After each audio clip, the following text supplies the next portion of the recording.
Si Pelé avait été là cette année, il aurait été très attristé par la crise du football brésilien, a déclaré Edinho, le fils du roi Pelé, lors d'une entrevue accordée à l'AFP quelques jours avant le premier anniversaire du décès de son père. Il était toujours très préoccupé du sort du football brésilien, a affirmé Edinho, ancien gardien de but devenu entraîneur et l'un des 7 enfants de Pelé, atteint d'un cancer du côlon et décédé le 29 décembre 2022 à 82 ans à Sao Paulo.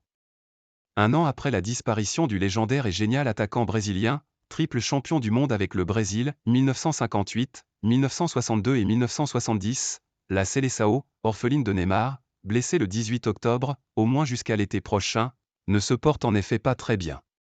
Elle n'occupe après 6 journées que la 6e place, la dernière directement qualificative pour le Mondial 2026, du groupe en Sud où elle reste sur une défaite au Maracanã face à l'Argentine, 1-0, le 22 novembre. Nous connaissons un déclin, nous avons encore de grands joueurs, mais avant nous avions plus de joueurs de haut niveau qu'aujourd'hui, a estimé Edinho. À cette crise de résultats s'en est ajoutée une autre, institutionnelle, avec la destitution le 7 décembre d'Ednaldo Rodrigues, président de la Confédération brésilienne de football, CBF, sur décision judiciaire. Le tribunal de Rio de Janeiro a invalidé un accord ayant permis son élection. Cette crise n'est pas apparue du jour au lendemain, ce sont des problèmes importants et complexes, a déclaré Edinho, 53 ans, qui entraîne l'équipe de 2e division brésilienne de Londrina dans l'état du Paraná. Il nous manque beaucoup.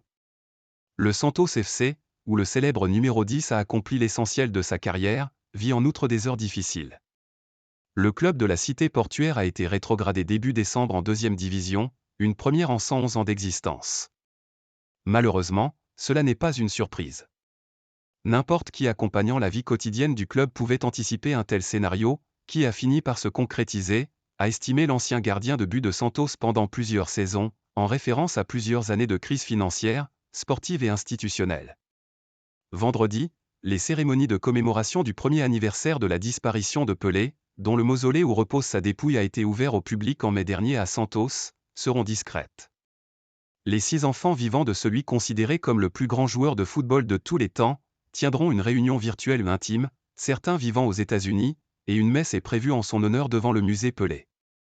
Il a été exceptionnel, il nous manque beaucoup, a affirmé Edinho, à propos de celui qui a apporté le nom du pays à travers le football, ce dont nous sommes très fiers.